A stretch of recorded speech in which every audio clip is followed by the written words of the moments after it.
আচ্ছা, এখানে বলছে কি যে একটি রেলগাড়ি ঘন্টায় 80 কিলোমিটার বেগে চলে। হ্যাঁ, ঘন্টায় 80 কিলোমিটার বেগে চলে। সেই একটি লোক 3 মিনিটে 1 কিলোমিটার দৌড়ালে লোকটির গতিবেগ রেলগাড়ির গতিবেগের শতকরা কত? সহজ কথা। হুম, মানে দুইজনের গতিবেগটা বের করে তারপরে আমরা সেটা শতকরাটা বের করব। ঠিক আছে। তো প্রথমে যেটা বলছে যে রেলগাড়ি ঘন্টায় 80 কিলোমিটার বেগে চলে।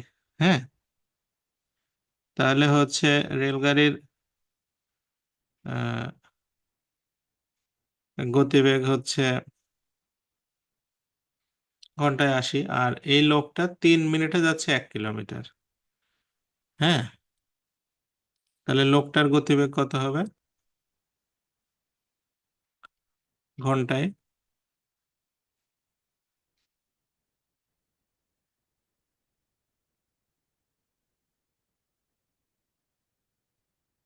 লোকটার গতিবেগ হচ্ছে 1 কিলোমিটার যেতে তার সময় লাগে 3 মিনিট। তাহলে 60 মিনিটে কত? তাহলে 20 কিলোমিটার। এই মানুষটা যাবে ঘন্টায় 20 কিলোমিটার। তো বলছে লোকটির গতিবেগ রেলগাড়ির গতিবেগের শতকরা কত? তাহলে শতকরা যদি আমরা করি, তাহলে লোকটার গতিবেগ হচ্ছে 20 কিলোমিটার, রেলগাড়ি হচ্ছে 80 কিলোমিটার, গুণন 100। তাহলে হচ্ছে কয় পার্সেন্ট? 25%। তাহলে মানুষের গতিবেগটা হচ্ছে রেলগাড়ির, এটা হচ্ছে 25%। হ্যাঁ। আচ্ছা, প্রথম প্রশ্নের এই পর্যন্ত শেষ। এই পর্যন্ত শেষ। এরপরে বলছে যদি লোক ও রেলগাড়ি উভয় তাদের গতিবেগ 5% করে কমায় দেয়। হ্যাঁ, তাহলে বাস্তবে বর্তমানে লোকটির গতিবেগ রেলগাড়ির নতুন গতিবেগের শতকরা, বর্তমানে লোকটার গতিবেগ, বর্তমানে যে লোকটার যে গতিবেগ আছে, হুম, মানে 5% কমার পরে এটা, হ্যাঁ, 5% কমার পরে দুইজনেরই 5% করে কমাতে হবে। কমানোর পরে তাদের আবার শতকরা হিসাব করতে হবে। তাহলে আমরা প্রথমে রেলগাড়িটা লিখি।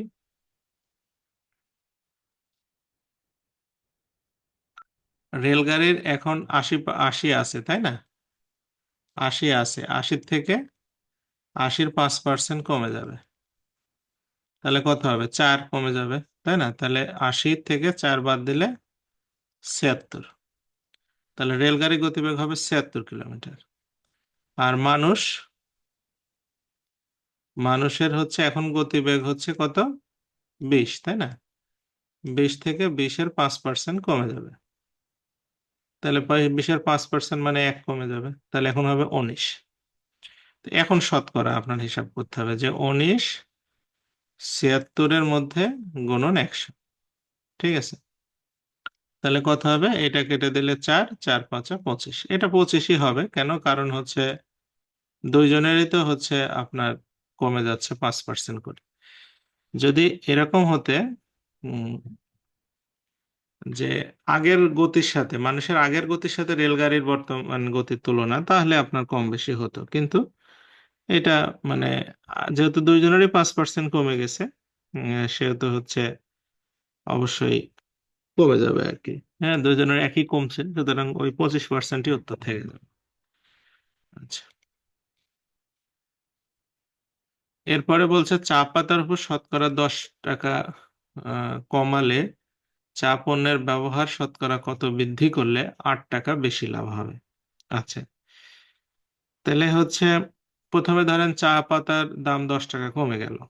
তাহলে হচ্ছে বর্তমান দাম কত হবে? বর্তমান দাম হবে আপনার 100 টাকা থেকে 10 টাকা কম, তাহলে 90 টাকা।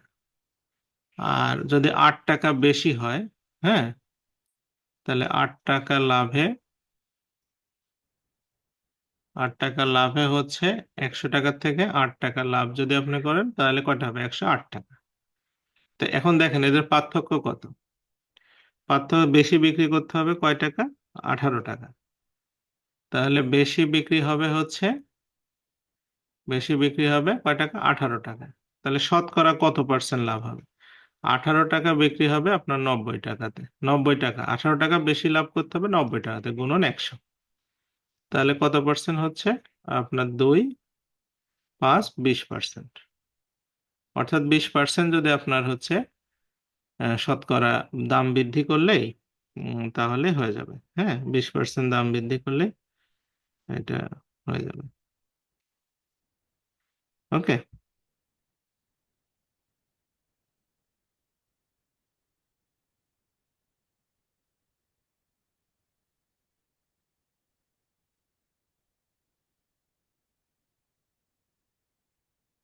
আচ্ছা, এই আর কি আমাদের টোটাল, মানে আর তেমন কিছু নাই। হুম। তাপস কিছু বলতে চাই মনে হয়, দেখি। তাপস বলেন।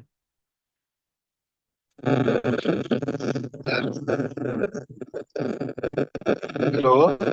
হ্যাঁ, তাপস। জি স্যার, ওই যে স্যার আমার 24 নাম্বারটা মানে বইয়ে নাই স্যার, এগুলো 22 পর্যন্ত আছে। তবে 124 নাম্বারটা জি স্যার। শিটে আছে, শিটে দেওয়া আছে। হ্যাঁ, এটা নতুন, আমি সেদিনকে দেখলাম তো অঙ্কটা, ভাল লাগছে আর কি, ওই জন্য অ্যাড করছি। আচ্ছা, আপনাদের শতকরার অঙ্ক, এর বাইরে আর করার দরকার নেই। শতকরার অঙ্ক এইগুলো করলে আপনি শতভাগ কমন পাওয়ার কথা। তারপরে যদি কমন না পান, কি আর করা যাবে সেটা। মানে এইগুলো ভালো করে প্র্যাকটিস করতে পারলে ওগুলো পারা যাবে। আজকে আমরা আরো দুইটা জিনিস পড়বো। একটা হচ্ছে জেনারেল নলেজ পড়বো, আর একটা হচ্ছে কন্ডিশনাল সেন্টেন্স পড়বো। যে আমরা আগে জেনারেল নলেজটা শেষ করিনি, হ্যাঁ, কারণ কন্ডিশনাল সেন্টেন্সের জন্য আপনাদের আর একটু সময় লাগবে হয়তো। তখন ওইটার সাথে আমরা, মানে এটা 40 মিনিটের ক্লাস হবে তো, 40 মিনিটের বেশি তো এটা হয় না আসলে। আমরা জেনারেল নলেজটা আমরা গত দিন বলছিলাম যে আমাদের পাকিস্তান পিরিয়ড পর্যন্ত ওইটা সংক্ষেপে আমরা 10-15 মিনিটের মধ্যে আশা করি একটা ভিউ নিয়ে নিই। তারপরে আমরা ইংলিশে চলে যাব, ওই কন্ডিশনাল সেন্টেন্সটা পড়বো ভালোভাবে। হ্যাঁ, তো এই যে এইগুলো সাবজেক্ট ভাবে এগ্রিমেন্টে পড়া হয়েছে। আচ্ছা, পাকিস্তান পিরিয়ডের আমাদের প্রথমে আসি। পাকিস্তানের সাথে আমাদের, মানে পাকিস্তান স্বাধীন হলো 1947 সালের 14ই আগস্ট, তাই না? তাই পাকিস্তানের গভর্নর, বললাম না সেদিন যে ইতিহাস, যে পাকিস্তানের গভর্নর জেনারেল হয়ে গেল হচ্ছে মোহাম্মদ আলী জিন্নাহ। হুম। তো মোহাম্মদ আলী জিন্নাহর আহ, কিছু বৈশিষ্ট্য ছিল, ভালো মন্দ সব মিলে। ওনার একটা বৈশিষ্ট্য ছিল, উনি খুব প্রভাবশালী নেতা ছিলেন, মানে ওনার সবকিছুতে অনেক প্রভাব ছিল, সবার কাছে তার কথার একটা গ্রহণযোগ্যতা ছিল। বিশেষত 1757 সালের পরে, যখন পলাশির যুদ্ধ শেষ হয়ে গেল, মুসলিমদের কাছ থেকে ক্ষমতা যখন ইংরেজরা নিয়ে নিল, তারপরে আসলে মুসলিমদের জন্য আলাদা রাষ্ট্র প্রতিষ্ঠা করা, এটা মোহাম্মদ আলী জিন্নাহর অনেক অবদান ছিল। কিন্তু তিনি কোনো প্রত্যন্ত ক্ষমতা লোভী ছিলেন আর কি। ক্ষমতার জন্য উনি অনেক কিছু বাদ দিয়ে উনি ক্ষমতাকেই মানে মূল হিসাবে করছেন। তো পাকিস্তানের প্রথম গভর্নর জেনারেল ছিল মোহাম্মদ আলী জিন্নাহ, আর প্রধানমন্ত্রী ছিল লিয়াকত আলী খান, আর পূর্ব বাংলার মুখ্যমন্ত্রী ছিল হচ্ছে নুরুল আমিন। এই তিনজন নিয়ে প্রথম পাকিস্তান যাত্রা শুরু করে। তারপরে 1949 সালে আওয়ামী মুসলিম লীগ গঠন করা হয়, বর্তমানে যেটা আওয়ামী লীগ নামে পরিচিত, যেটার এখন আপাতত কোনো অস্তিত্ব খুব একটা নাই। তো এটা আসলে হোসেন শহীদ সোহরাওয়ার্দী আর আবুল হোসেন তখন পাকিস্তান যে মুসলিম লীগ ছিল সেখান থেকে বের হয়ে এসে এই আওয়ামী মুসলিম লীগ 1949 সালে 23শে জুন এটা গঠন করে। হ্যাঁ, এটার প্রথম সভাপতি হিসাবে আহ, হচ্ছে মৌলানা ভাসানীর 1953 সালে সভা হয়। 55 সালে এটার নামকরণ করা হয় হচ্ছে আওয়ামী লীগ। হ্যাঁ, তো এটা যখন গঠন হয় তখন সভাপতি ছিল মৌলানা আব্দুল হামিদ খান ভাসানী, সাধারণ সম্পাদক ছিল শামসুল হক, আর শেখ মুজিবুর রহমান সেই সময় ছিল হচ্ছে যুগ্ম সম্পাদক। তো এখন আসলে এগুলো খুব একটা রেলিভেন্স নাই, তারপরে যতটুকু হলো। হুম। তো এরপরে ভাষা আন্দোলন শুরু হয়, মানে পাকিস্তান সৃষ্টির সাথে সাথে আমাদের ভাষা আন্দোলনের শুরু হয়। হ্যাঁ, তো ভাষা আন্দোলনটা খুব সিম্পল একটা কারণে হয়েছিল। আপনারা জানেন যে পাকিস্তানের টোটাল যে জনসংখ্যা ছিল, সেই জনসংখ্যার 56% মানুষ কথা বলতো বাংলায়। বাদ বাকি হচ্ছে আপনার আহ, মানে বেশিরভাগই কথা বলতো আপনার পশতুন আছে, ইংরেজি আছে, অন্যান্য ভাষায়। কিন্তু অনলি 3% মানুষ ছিল যারা উর্দু ভাষায় কথা বলতো, মানে 100 জনে 3 জন। তাও এই 3 জন জেনারেল পিপল ছিল না, তারা হচ্ছে আর্মির অফিসার যারা বড় বড় ছিল, তাদের বাসা ছিল মানে মূলত পাঞ্জাবে। এবং তারা আর্মির বড় বড় অফিসার ছিল, তারাই এই উর্দু ভাষায় কথা বলতো। ঠিক আছে, এবং তারা চাচ্ছিল তাদের ভাষাটাকে রাষ্ট্রভাষা হিসাবে। পাকিস্তানে তো আর্মিদের প্রভাব জানেন, আর্মিদের অবস্থা কি। তো এটার বিরুদ্ধে প্রথম এই কথাটা যখন আসলো, তখন এটার বিরুদ্ধে লেখালেখি শুরু করে হচ্ছে ডক্টর মোহাম্মদ শহীদুল্লাহ, ডক্টর এনামুল হক, এনারা যারা ঢাকা বিশ্ববিদ্যালয়ের বড় বড় প্রফেসর ছিলেন, ওনারা চেষ্টা করেছে। তারপরে ডক্টর মোহাম্মদ শহীদুল্লাহকে আমাদের বাংলাদেশের মানুষের একটা বৈশিষ্ট্য হচ্ছে, আপনি যখন কোনো ন্যায্য কথা বলবেন, সঠিক কথা যখন কেউ বলতে চায়, তখন তাকে হয় ভারতের দালাল বানাই দেবে, না হয় পাকিস্তানের দালাল বানাই দেবে, এরকম কিছু কথাবার্তা বলে। এটা হচ্ছে যারা দুর্বল লোক, যাদের জ্ঞান নাই, বুদ্ধি নাই, তারা দেখবেন অন্যকে এভাবে আঘাত করে খুব মানে বিষয়টাকে তুলে ধরার চেষ্টা করে। হ্যাঁ, এবং তাকে ডাউন করে। তো ডক্টর মোহাম্মদ শহীদুল্লাহর বেলায় এই ঘটনা ঘটছে। যখন ডক্টর মোহাম্মদ শহীদুল্লাহ বাংলা ভাষার পক্ষে কথা বলে, তখন তাকে এই ভারতের দালাল বলে ট্যাগ দেওয়া হয়। হ্যাঁ, হিন্দুদের দালাল, এরকম কথাবার্তা। তো যাই হোক, উনি তখন একটা কথা বলছিলেন যে আমরা হিন্দু বা মুসলমান যেমন সত্য, তার চেয়ে আরো একটা সত্য কথা আছে, বেশি সত্য, সেটা হচ্ছে আমরা বাঙালি। আমরা বাঙালি, এটাও একটা সত্য কথা। এখন আপনারা শুধু শুধু যে কোনো বিষয়ে হিন্দু মুসলমান করে মানুষকে ভাগ করার চেষ্টা করেন, এটা ঠিক না। তো যাই হোক, ভাষা আন্দোলন শুরু হয়। ভাষা আন্দোলনের একটা গুরুত্বপূর্ণ অবদান ছিল, একটা বই লেখা হয়েছিল 3 জন প্রফেসর, অধ্যাপক আবুল কাশেম, ডক্টর কাজী মোতাহার হোসেন, আবুল মনসুর আহমেদ, ইনারা মিলে একটা বই লিখেছিল। বইটার নাম হচ্ছে পাকিস্তানের রাষ্ট্রভাষা বাংলা না উর্দু। হ্যাঁ, তো এই বইটাতে প্রথম বাংলা ভাষাকে পাকিস্তানের রাষ্ট্রভাষা করার দাবি জানানো হয়। তো তখন তো এটা মুখে মুখে চলছিল, কিন্তু পার্লামেন্টে ছিল হচ্ছে সেই সময় এই অঞ্চল থেকে একজন কুমিল্লার ধীরেন্দ্রনাথ দত্ত নামে এক ভদ্রলোক, উনি পার্লামেন্টে ছিল পাকিস্তানের, মানে আমাদের বাংলার অংশের এমপি হিসাবে। তো এই ভদ্রলোক তখন এইটা প্রস্তাব করে যে পাকিস্তানের যে পার্লামেন্ট রেকর্ড হয়, সেখানে বাংলা ভাষাতেও কি করতে হবে, এই রেকর্ডগুলো করতে হবে, অধিবেশন চালাতে হবে। তো এটা তো তারা মেনে নেয়নি। ওই ধীরেন্দ্রনাথ দত্তকেও তখন তার একেতে সেই দাবি করছে, দ্বিতীয়ত সে হিন্দু মানুষ, তাকে ভারতের দালাল বলে সেই সময় মানে মানে খুবই আর কি টর্চার করা হয়েছে। তো যাই হোক, তারপরে আস্তে আস্তে যখন এই দাবি প্রত্যাখ্যান করে, তখন রাষ্ট্রভাষা আন্দোলন শুরু হয়ে যায়।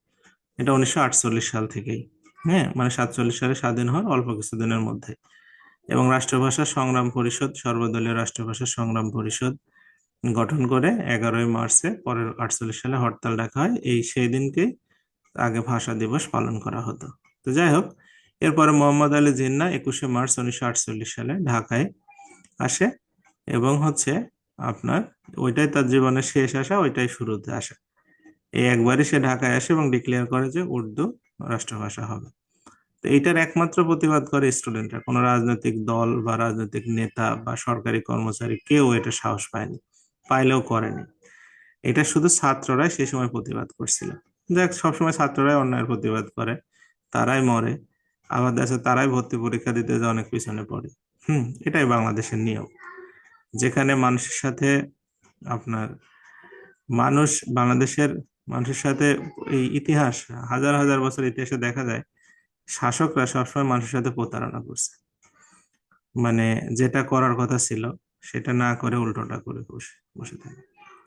মানে মানুষের যে মনের আকাঙ্ক্ষাটা কখনোই পূরণ হয় না। যেমন এই যে এখন কোটা বিরোধী আন্দোলনে সরকার পতন সবকিছু হয়ে গেল, এখনো দেখবেন, কালকে আমি বিসিএস এর একটা আবেদন করতে গিয়ে দেখলাম সেখানে এখনো কোটা আছে। এখন বলছে ওই যে 93%-এর ওই বিষয়টা আছে, এই সেই। তো নবম ও দশম শ্রেণীতে অন্তত কোনো কোটাই থাকার কথা না। হ্যাঁ, বিসিএস এ তো কোনো কোটাই থাকার কথা না। হ্যাঁ, অথচ সেটা এখনো আছে।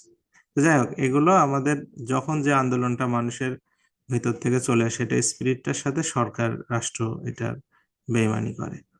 তো যাই হোক, মোহাম্মদ আলী জিন্নাহ তখন ছাত্ররা যখন প্রতিবাদ করলো তখন মোহাম্মদ আলী জিন্নাহ প্রতিবাদের মুখে চলে যায়। 1950 সালে তখন প্রাইম মিনিস্টার লিয়াকত আলী খান এসে একই কথা বলে যে উর্দুকে আমরা রাষ্ট্রভাষা করব। এই তখন মূলত সর্বদলীয় রাষ্ট্রভাষা সংগ্রাম পরিষদ গঠন হয়ে 21শে ফেব্রুয়ারি, যেটা আমরা এখন পালন করি, সেই সময় হচ্ছে সারা দেশে হরতাল পালন করার সিদ্ধান্ত হয়। সেই হরতালে পুলিশ ফায়ারিং করলে অনেকে মারা যায় এবং তার ভিত্তিতে মূলত 1954 সালে আপনার পাকিস্তানের অধিবেশনে বাংলাকে রাষ্ট্রভাষা স্বীকৃতি দেয়। 56 সালে সংবিধানেও এটা অন্তর্ভুক্ত করা হয়।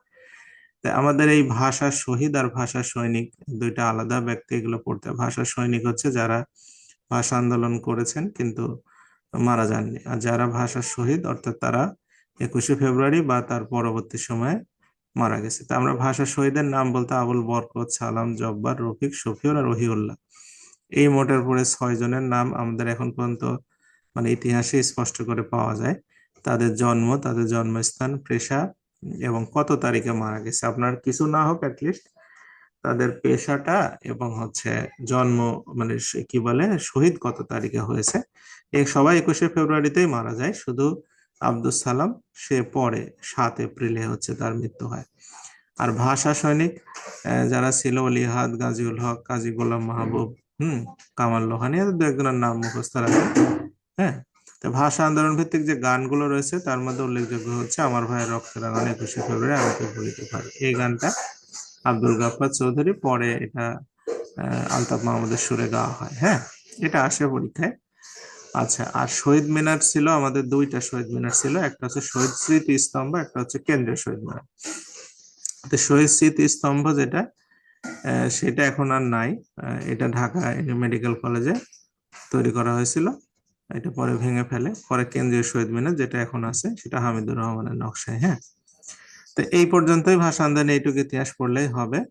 আর কাকমারি সম্মেলনটা দেখবেন। কাকমারি সম্মেলনটা হচ্ছে যে এই টাঙ্গাইলে 1957 সালে এই হচ্ছে আওয়ামী লীগের তত্ত্বাবধানে একটা সম্মেলন হয়।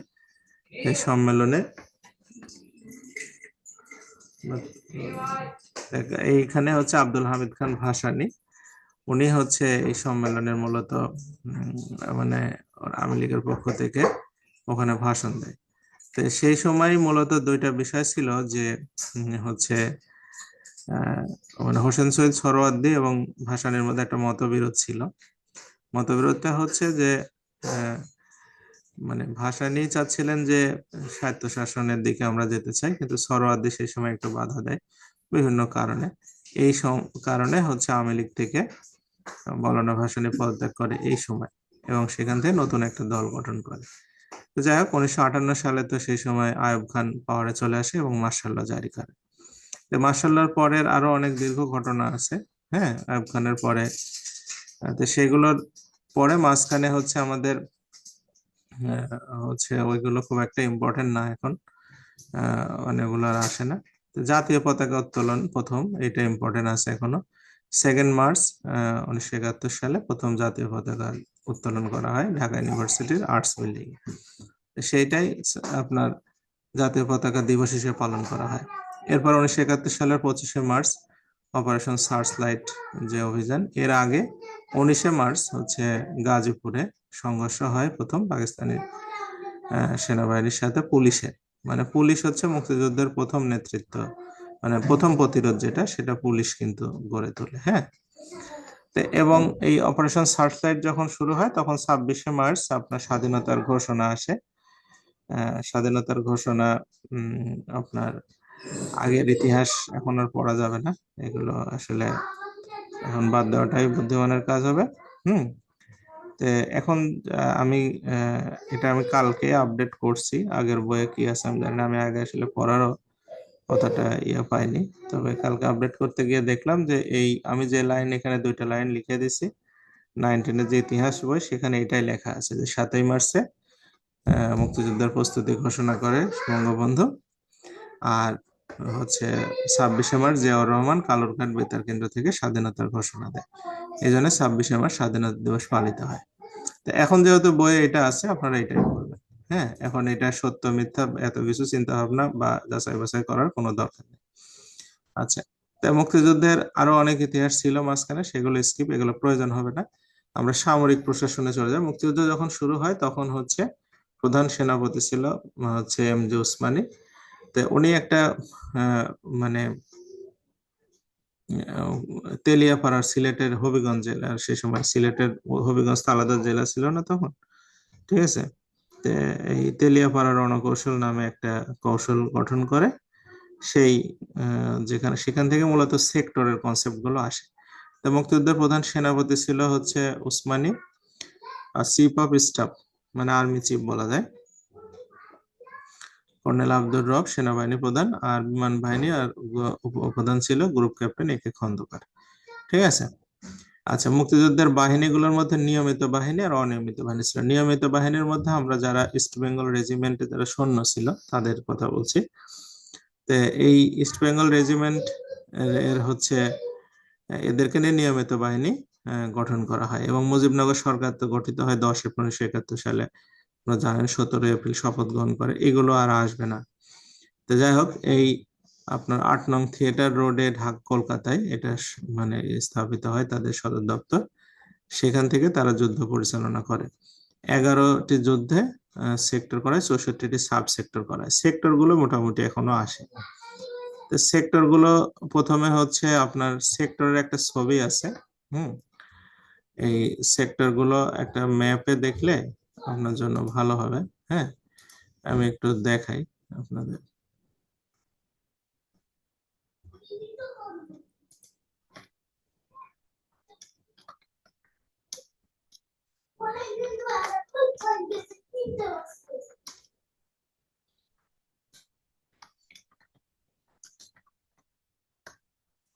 আচ্ছা, তো এর এখানে ধরেন যে এখানে গুগল ম্যাপে আপনার দেখতে পাচ্ছেন যে আমাদের এই যে বাংলাদেশের এই অঞ্চলে, তো এই সেক্টর গুলো এখানে হচ্ছে সহজ কথা, এখান থেকে ছিল এইদিকে 1 নং সেক্টর। হ্যাঁ, তারপর ঢাকা পর্যন্ত এগুলো হচ্ছে 2 নং সেক্টর। এখানে 3, 4 মানে এখানে হচ্ছে আপনার দুইটা সেক্টর ছিল। সিলেট অঞ্চল গুরুত্বপূর্ণ ছিল তো। হ্যাঁ, মানে এখানে 3, 4, 5 এখানে ছিল। তারপরে এটা রংপুর অঞ্চল 6 নং সেক্টর, রাজশাহী অঞ্চল 7 নং সেক্টর, এদিকে 8 নং সেক্টর। আপনার এইটুকু টোটাল 9 নং সেক্টর নিচে খুলনা বরিশাল অঞ্চলে, আর এই যে নৌ যে অঞ্চল সেটা 10 নং সেক্টর, আর ময়মনসিংহের এই জায়গাতে হচ্ছে 11 নং সেক্টর, ঠিক আছে। তো এই ম্যাপটা আপনি যদি একটু নিয়ে বসেন তাহলে ভালো হবে। হ্যাঁ, ম্যাপটা নিয়ে বসলে আপনি ইজিলি হচ্ছে বিষয়টা দেখতে পাবেন, বুঝতে পারবেন। এটা সবচেয়ে ভালো উপায়। হ্যাঁ, তাছাড়া খালি মুখস্থ করে এগুলো মুখস্থ রাখা কঠিন, মানে এখানে পড়বেন সাথে সাথে ম্যাপে দেখতে হবে যে কোন সেক্টর কোথায়, ঠিক আছে। হ্যাঁ, আচ্ছা, তো এইগুলো একটু দেখবেন, এটা খুবই সিম্পল জিনিস, এটা আমি ওইভাবে ম্যাপে দেখে আপনি রিডিং করবেন, এটা পড়ানোর কিছু নাই। আচ্ছা, আর 3টা ব্রিগেড ফোর্স গঠন হয়, একটা হচ্ছে এস ফোর্স, একটা হচ্ছে জেড ফোর্স, একটা হচ্ছে কে ফোর্স। জেড ফোর্স এর প্রধান ছিল কর্নেল জিয়াউর রহমান। হ্যাঁ, লেফটেন্যান্ট কর্নেল জিয়াউর রহমান, এইটা পড়বেন, এটা এখন আসবে। হুম। তো মুক্তিযুদ্ধের যে খেতাব, এই খেতাব গুলো হচ্ছে বীরশ্রেষ্ঠ 7 জন, বীর উত্তম 68, বীর বিক্রম 175 জন, বীর প্রতীক 426 জন। এরপরে আরো অনেক কিছু হয়ে গেছে, সেগুলো আর এখন ইম্পর্টেন্ট না, এগুলো আর আসবে না, এই 4টা তথ্য পড়লেই হবে। বীরশ্রেষ্ঠ যে 7 জন, সেই 7 জনের পরিস্থিতি এখন ইম্পর্টেন্ট আছে। সেটা হচ্ছে বীরশ্রেষ্ঠ ল্যান্স নায়ক মুন্সি আব্দুর রব। হুম। তো ইনি প্রথম শহীদ হয় বীরশ্রেষ্ঠদের মধ্যে। তো এখানে দেখেন কিছু শর্টকাটে ছন্দ লেখা আছে, এগুলো রিডিং করলেই হবে। যেমন মুন্সির 1 নং ফরিংটি রাঙ্গা, মানে ওনার জন্ম হচ্ছে ফরিদপুরে আর কবর হচ্ছে রাঙ্গামাটিতে, আর যুদ্ধ করছে 1 নং সেক্টরে। হ্যাঁ, তারপরে বীরশ্রেষ্ঠ ল্যান্স নায়ক নূর মোহাম্মদ শেখ। নূর মোহাম্মদ শেখের নূরের 8 নং আলো যশোরে, ওনার জন্ম হচ্ছে মানে আপনার হচ্ছে নড়াইলে, আর হচ্ছে 8 নম্বর সেক্টরের যুদ্ধ যশোরে হচ্ছে তার কবর। আর হামিদ ঝিমাই মিরপুর 4-এ, বীরশ্রেষ্ঠ হামিদুর রহমানের ওনার জন্ম হচ্ছে ঝিনাইদহ, আর কবর হচ্ছে মিরপুর বুদ্ধিজীবী কবরস্থানে, যুদ্ধ করছে 4 নং সেক্টরে। আর সিপাহী মোস্তফা কামাল হচ্ছে মোস্তফার 2 নম্বর ভুল আখাউড়া, ওনার হচ্ছে জন্ম আখাউড়াতে, না, জন্ম হচ্ছে আপনার ভোলাই, আর কবর হচ্ছে আখাউড়াতে ব্রাহ্মণবাড়িয়া, যুদ্ধ করছে 2 নং সেক্টরে। জাহাঙ্গীর বিশিষ্ট ক্যাপ্টেন মহিউদ্দিন জাহাঙ্গীর বরিশালের 7 নম্বর নবাব, ওনার জন্ম বরিশালে, কবর হচ্ছে চাঁপাইনবাবগঞ্জের সোনা মসজিদ। 7 নং সেক্টরে যুদ্ধ করছে। আর রুহুল ফ্যান খুলে, ওনার জন্ম হচ্ছে ফেনী, কেউ কেউ বলে নোয়াখালী, আর কবর হচ্ছে খুলনাতে, যুদ্ধ করেছে 10 নং সেক্টর। এইগুলো। তো এখানে আপনার হচ্ছে এনাদের যখন নাম লিখবেন, তখন হচ্ছে অবশ্যই বীরশ্রেষ্ঠ তার পদবী সহ লিখবেন, ল্যান্স নায়ক মুন্সি আব্দুর রব, এইভাবে। হ্যাঁ, মানে অনেকে লেখা হয় যে মানে রব লিখে চলে আসে, শুধু মুন্সি আব্দুর রব লিখে চলে আসে, এভাবে লিখলে 0 দিয়ে দেবে। ওনার বীরশ্রেষ্ঠ সিপাহী হামিদুর রহমান, মানে ওনার টাইটেল সহ লিখতে হবে, ঠিক আছে? আচ্ছা, এরপরে মুক্তিযোদ্ধা নারী শিশুদের মধ্যে আমাদের 2জন নারী খেতাবপ্রাপ্ত আছে, একজন হচ্ছে ক্যাপ্টেন ডাক্তার সেতারা বেগম, আর একটা হচ্ছে তারামন বেগম। একজন যুদ্ধ করছে 2 নং সেক্টরে, একজন হচ্ছে 11 নং সেক্টরে, ঠিক আছে? আচ্ছা, আর সবচেয়ে ছোট মুক্তিযোদ্ধা হচ্ছে শহীদুল ইসলাম লালু। আচ্ছা, ক্ষুদ্র নিগোষ্ঠীর মুক্তিযোদ্ধা হচ্ছে ইউকে চিং মারমা, ঠিক আছে? আর স্বাধীন বাংলা বেতার কেন্দ্র যেটা, এটা হচ্ছে আমাদের 1971 সালে যে 25শে মার্চ যখন মানে ডিক্লেয়ার হয়ে গেল, তখন পাকিস্তানিরা প্রথম যেগুলো প্রচার মাধ্যম ছিল সেগুলোকে কন্ট্রোল করে নিল। কারণ আহ, প্রচার মাধ্যম কন্ট্রোল না করলে তখন দেখা যাচ্ছে যে সমস্যা আর কি। হ্যাঁ, কারণ তখন ওইটার থেকে প্রচার করতে পারবে। তো এই জন্য আর কি প্রচার মাধ্যমকে কন্ট্রোল করে নিয়ে তারা হচ্ছে সব প্রচার চালাতো এবং তখন স্বাধীন বাংলা নামে একটা বেতার কেন্দ্র হয়, বিপ্লবী বেতার কেন্দ্র নামকরণ করা হয়। পরে বিপ্লব শব্দটা বাদ দেওয়া হয়, কারণ মুক্তিযুদ্ধের সময় বিপ্লব বললে হয় না। এটা তখন সরকার তখন বলে যে এটা মানে দেখেন কোনো একজন উম, হচ্ছে ইয়ে করছে, ঠিক আছে, মানে আমাদের দেশের বিরুদ্ধে কাজ করতেছে, এই জন্য আসলে আহ, মানে মুক্তিযুদ্ধের সময় বিপ্লব বলা যায় না, এই জন্য বিপ্লবী সরকার এই কথাটা বাদ দিয়ে এটা তখন এখান থেকে বিভিন্ন অনুষ্ঠান সম্প্রচার করা হতো। তো এটা হচ্ছে আক্তার মুকুল এই যে এগুলো উপস্থাপন করতো। মুক্তিযুদ্ধের সময় আমাদের বিদেশি যারা নাগরিক ছিল, বিদেশি, হ্যাঁ, বিদেশি নাগরিকদের ভিতরে মূলত এই 5 জনের নাম খুব important: W S. Ouderland, father Mario Veronesi, Julian Francis, Allen Ginsberg, Arthur Ken Blood. তো এই বিশেষত আপনার ডাব্লিউ.এস. ওডারল্যান্ড, উনি বীর প্রতীক খেতাব প্রাপ্ত বিদেশি মুক্তিযোদ্ধা। উনি হচ্ছে বাটা কোম্পানিতে চাকরি করতেন এবং ওই বাটা কোম্পানির ভিতরে এই মুক্তিযোদ্ধাদের ট্রেনিং এর ব্যবস্থা করছিলেন। হ্যাঁ, তারপরে সরকার তার স্বীকৃতি স্বরূপ তাকে বীর প্রতীক খেতাব দেয়। ফাদার মারিও ভেরেনজি, ইনি মুক্তিযোদ্ধাদের একটা এই ধর্ম যাজক, ওদের যে ইয়ে থাকে না, চার্চ, চার্চের ভিতরে, যশোরে আর কি, চার্চের ভিতরে উনি হচ্ছে ইয়ে করে রাখছিলেন, লুকায় রাখছিলেন। পরে ওই মানে মিলিটারি আসলে উনি মিথ্যা কথা বলে যে এখানে নাই। পরে খুঁজে পায়, তাই ফাদার মারিও ভেরেনজিকে মেরে ফেলে পরে ফায়ার করে। হ্যাঁ, আর জুলিয়ান ফ্রান্সিসটা হচ্ছে উনি অক্সফাম নামে একটা বিশ্ববিখ্যাত সংস্থা আছে, সেখানে ত্রাণ কার্যক্রম পরিচালনা করার জন্য কলকাতায় আসছিলেন। এই পশ্চিমবঙ্গের যশোর রোডে যখন বাঙালি শরণার্থীরা ছিল, তাদেরকে মানে হচ্ছে ত্রাণ কার্যক্রম দেওয়ার জন্য। এইগুলো নিয়ে আবার পত্র পত্রিকাতে লেখালেখি করার কারণে সারা বিশ্বের মানুষ জানতে পারে যে এখানে একটা সমস্যা আছে। আর অ্যালেন গিন্সবার্গ হচ্ছে মার্কিন কবি এবং গীতিকার। হুম। তো এই হচ্ছে ইনি যখন যশোর রোডে আসে, এই যে সেপ্টেম্বর অন যশোর রোডে একটা কবিতা লিখছিল, কবিতাটা বিশ্ববিখ্যাত পত্রিকা নিউ ইয়র্ক টাইমসে প্রকাশিত হয়। হ্যাঁ, এবং এই কবিতার উপরে ভিত্তি করে তখন মার্কিন রাজনীতিতে মূলত বাংলাদেশের মুক্তিযুদ্ধটা ইম্পর্টেন্ট হিসেবে প্রচারিত হয়। আর্থার কেন্ট ব্লাড, উনি ছিল 71 সালে এই বাংলাদেশে আমেরিকান রাষ্ট্রদূত। এই ভদ্রলোক একটা বই লিখছেন, নাম হচ্ছে the cruel birth of Bangladesh, এটা ইম্পর্টেন্ট আর কি। হ্যাঁ, আর কনসার্ট ফর বাংলাদেশ যেটা, কনসার্ট ফর বাংলাদেশটা হচ্ছে আপনার ওই নিউ ইয়র্কের ম্যাডিসন স্কোয়ারে একটা কনসার্ট হয় এই বাংলাদেশের যে শরণার্থী ছিল তাদের সাহায্য করার জন্য, একটা মানে ফান্ড কালেকশনের জন্য। সেই কনসার্টে রবি শঙ্কর আর জর্জ হ্যারিসন, হুম, এনারা একসাথে কনসার্ট মানে করে, এবং সেখান থেকে যে মানে টাকা আসে সেই টাকা মুক্তিযুদ্ধের শরণার্থীদের দান করা হয়, ঠিক আছে? আচ্ছা, আর হচ্ছে অ্যান্থনি ম্যাসকারনাসাম একজন সাংবাদিক ছিল। এইটা একটু 2টা বই লিখছেন, একটা হচ্ছে দ্য রেপ অফ বাংলাদেশ আর বাংলাদেশের লিগ্যাসি অফ ব্লাড। এই 2টা বাংলা মানে মুক্তিযুদ্ধ ভিত্তিক বই, একটা 71 সালেই লিখছে, একটা হচ্ছে 86 সালে লিখছে। এই বই 2টা পরীক্ষা অনেক সময় আসে। চূড়ান্ত বিজয় 1971 সালের 16ই ডিসেম্বর। হ্যাঁ, এটা হচ্ছে ঢাকায় আর কি, বর্তমান যেটা সরোয়ার্দী উদ্যান, এই উদ্যানে হচ্ছে আত্মসমর্পণ হয়। 16ই ডিসেম্বরকে বিজয় দিবস হিসেবে পালন করা হয়। ঠিক আছে। আচ্ছা, এরপরে এই মুক্তিযুদ্ধ ভিত্তিক যে চলচ্চিত্র আছে, তার ভিতরে আপনার পূর্ণদৈর্ঘ্য স্বল্প দৈর্ঘ্য কিছু চলচ্চিত্র আছে। তো এই কয়েকটা মুখস্থ করলে হবে, যেমন হুলিয়া, আগামী, হুম, আর এদিকে হাঙর নদী গানের সংগ্রাম, আগুনের পরশমণি। আগুনের পরশমণিটা এখনো আসে পরীক্ষায়, ইম্পর্টেন্ট। হাঙর নদী গানেরও আসে। ঠিক আছে, অন্যগুলো খুব একটা আসে না। আর মুক্তিযুদ্ধের যে ভাস্কর্যগুলো আছে, ভাস্কর্যের মধ্যে আপনার প্রথমে স্মৃতিসৌধ। স্মৃতিসৌধটা সাভারে। এটা হচ্ছে মানে সৈয়দ মাইনুল হোসেনের 7টা দেওয়াল দিয়ে তৈরি করা। শিক্ষা অনির্বাণ, যেটা ঢাকা ক্যান্টনমেন্টে। হুম। আর এটা হচ্ছে অপরাজয় বাংলা, ঢাকা ইউনিভার্সিটিতে আছে। এটা ইদানিং আসতেছে, অপরাজয় বাংলাটা খুব ইম্পর্টেন্ট। জাগ্রত চৌরঙ্গী, এটা হচ্ছে আব্দুর রাজ্জাকের, গাজীপুরে, জয়দেবপুর। আর মুক্তিযুদ্ধ জাদুঘর হচ্ছে 1996 সালে প্রতিষ্ঠিত হয়, এটা আগারগাঁও। ঠিক আছে, যাই হোক। এখন এই যে শহীদ জিয়াউর রহমান সম্পর্কে একটু পড়তে হবে, এটা আগের সিলেবাসে ছিল না, এই কন্টেন্টটা নতুন করে অ্যাড করা হয়েছে।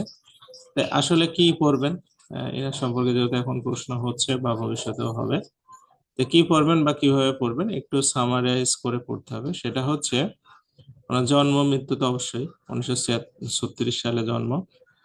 আর হচ্ছে বগুড়া জেলায় তার জন্ম। তার পিতা মনসুর আলী হচ্ছে উনি কলকাতায় একটা সরকারি চাকরি করতেন। হ্যাঁ। আর হচ্ছে উনি 1952-তে হচ্ছে তার প্রাইমারি সেকেন্ডারি এডুকেশন শেষ করে। আর তারপরে হচ্ছে মিলিটারি একাডেমিতে যোগদান করে হচ্ছে 53 সালে। হ্যাঁ, 53 সালে অফিসার ক্যাডেটে যোগদান করে। 55 সালে সেকেন্ড লেফটেন্যান্টে কমিশন পায়। তারপরে 57 সালে সে ইস্ট বেঙ্গলে বদলি হয়, এই অঞ্চলে বদলি হয়। ঠিক আছে। এবং 65 সালে যখন পাক ভারত যুদ্ধ হয়, তখন তিনি হচ্ছে যুদ্ধ করেন, মানে পাকিস্তানের পক্ষে সেই সময় যুদ্ধ করেন। এবং সেই সময় তার মূলত যুদ্ধের সাহসিকতার কারণে ফ্রন্ট লাইনে চলে আসে। 66 সালে পাকিস্তান যে মিলিটারি একাডেমি, সেখানে ট্রেনার হিসাবে মানে ইনস্ট্রাক্টর হিসাবে যোগদান করেন। তারপরে কমান্ড কোর্স করে 1969 সালে তিনি হচ্ছে অধিনায়ক হিসাবে দায়িত্ব পান। ঠিক আছে। 70 সালে দেশে ফিরে এসে মেজর হিসাবে তার চট্টগ্রামে বদলি হয়। তারপরে হচ্ছে আরো কিছু ইতিহাস আছে, ওগুলো লাগবে না। 78 সালে বিএনপি প্রতিষ্ঠা করে, 1978 সালে রাজনৈতিক দল প্রতিষ্ঠা করে এবং সেই দলের চেয়ারম্যান হয়। উম, হচ্ছে তো 1979 সালে যে অনুষ্ঠিত সংসদ নির্বাচনে, সে নির্বাচনে 207টা আসন পায়। আসন পেয়ে বিএনপি মানে প্রথম ক্ষমতায় আসে। ঠিক আছে। আচ্ছা, এরপরে হচ্ছে মানে এই ইনার মূল কাজটা ছিল, সেই সময় তো অর্থনৈতিক অবস্থা খুব খারাপ ছিল। সেই অর্থনৈতিক অবস্থা এবং কৃষি ভিত্তিক যে মার্কেটিং বা কৃষিখাতে ভর্তুকি, এগুলো ব্যাপারে প্রথম স্টেপ নেয় আর কি, কৃষিখাতকে সমৃদ্ধ করার জন্য। ঠিক আছে। সেই সময়টা এইটা একটা তার ভালো একটা ছিল। এবং হচ্ছে আপনার আহ, মানে এই যে গ্রামে যে হচ্ছে কি বলে সামাজিক বনায়ন যেটা, তারপরে স্বনির্ভরতা প্রকল্প, এগুলো সেই সময় থেকে শুরু হয় আর কি, 79 সালের দিক থেকে। তো যাই হোক, এরপরে হচ্ছে এই তার পররাষ্ট্রনীতির ক্ষেত্রে তিনি ভারত মুখী না হয়ে চীন মুখী ছিল। চীনের কিছু সহযোগিতা নিয়ে রাষ্ট্র পরিচালনা মোটামুটি এরকম কিছু বিষয় ছিল, এগুলো বিতর্কিত বিষয়, দরকার নাই। 1985 সালে সার্ক গঠন করে, মানে সার্কের উদ্যোক্তা ছিল। তার চেষ্টাতে মূলত সার্ক যে, এখন সার্ক থেকে প্রশ্ন হবে, south Asian association for regional cooperation, সেটা আর কি হচ্ছে তিনি গঠন করে, এটা একটু করবেন। আর 1981 সালে 30শে মে চট্টগ্রামে একটা অভ্যুত্থান হয়। সেই অভ্যুত্থানে তিনি হচ্ছে নিহত হয়। এইটার একটা বিশাল ইতিহাস আছে, আমি এইসব ইতিহাস বলতে চাই না। তো ওইটার একটা ভিডিও আছে, বিবিসি বাংলার একটা তথ্য অনুসন্ধানমূলক একটা প্রতিবেদন আছে, যেখানে জিয়াউর রহমানকে কেন এবং কিভাবে হত্যা করা হয়েছিল সেটার হচ্ছে সব বিস্তারিত আছে, আপনার ইউটিউবে পাবেন, অ্যাভেলেবেল, বিবিসি থেকে করা। তো ওইটা একটু দেখে নিতে পারেন, ওখানে অনেক ইতিহাস জানতে পারবেন। তো যাই হোক, তারপরে তাকে এখন তো শেরেবাংলা নগরে হচ্ছে দাফন করা হয়েছে। তো এই ইতিহাসের কিছু অংশ একটু পড়বেন, এখান থেকে আসলে কোন প্রশ্নটা দীর্ঘদিন যেহেতু এগুলো আলোচিত না, সেহেতু প্রশ্ন কোনটা আসবে বুঝতে পারছি না, এই জন্য আমি ওনার লাইফ হিস্ট্রিটা গোটাটা এখানে দেওয়ার চেষ্টা করেছি, ঠিক আছে? যতটুকু সম্ভব, কারণ এখন প্রশ্ন হবে আস্তে ধীরে।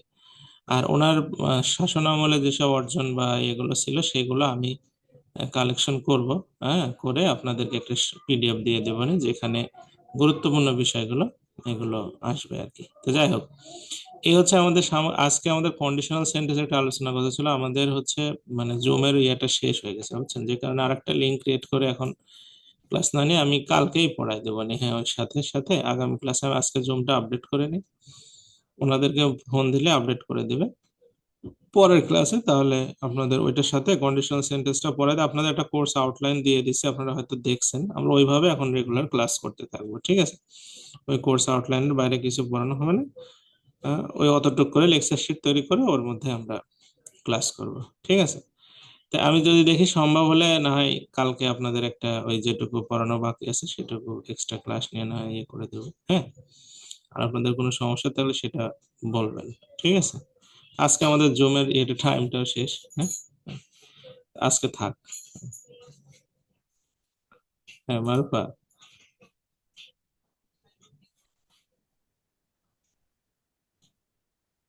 স্যার ওইটা কি চৌরাস্তা হবে না? জয়দেবপুর না তো ওইটা? হ্যাঁ হ্যাঁ, ওই তো গাজীপুরে ওইটা জয়দেবপুরই বলে চৌরাস্তা।